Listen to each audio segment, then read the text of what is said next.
Hello everyone! Mayong adlaw mga higala. I'm Mitch and for this video, I will be sharing my easy truffles recipe.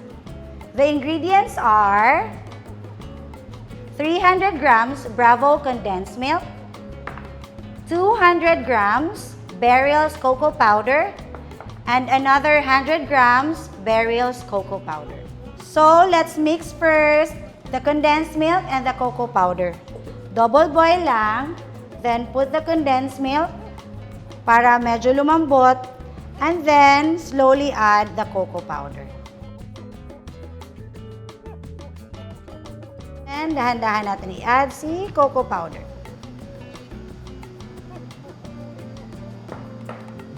Then, add again hanggang maubos si cocoa powder. Tapos, mix mo siya hanggang wala ng traces ng cocoa powder. Then, once okay na, lagay na natin here. This is actually cookie sheet with cling wrap. So, yung purpose ni cling wrap is ito yung ipipress natin.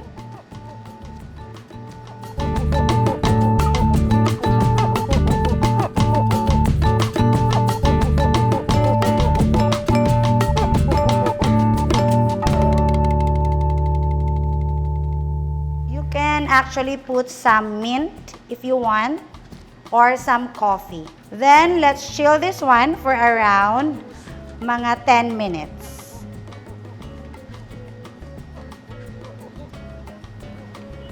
So after 10 minutes, matigas na. Okay? Unwrap it, then divide mo na siya. Mas gusto ko yung gantong technique kasi mas less mo siyang nahahawakan. Then, it's up to you if you want pabilog si truffles or you want parang circle lang siya na flat.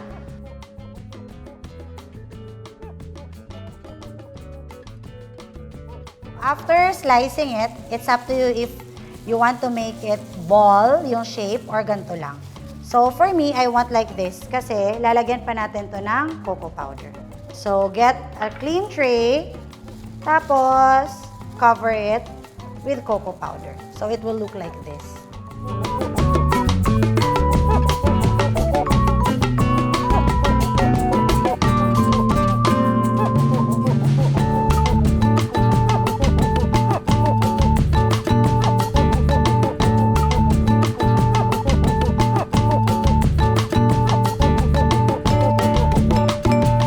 There you go, our easy chocolate truffles recipe. Again, for the ingredients, don't forget to visit Sweet House Baking Store here in Cagayan de Oro, Balingasag, or in Palawan. And don't forget to like and subscribe my YouTube channel. Enjoy baking!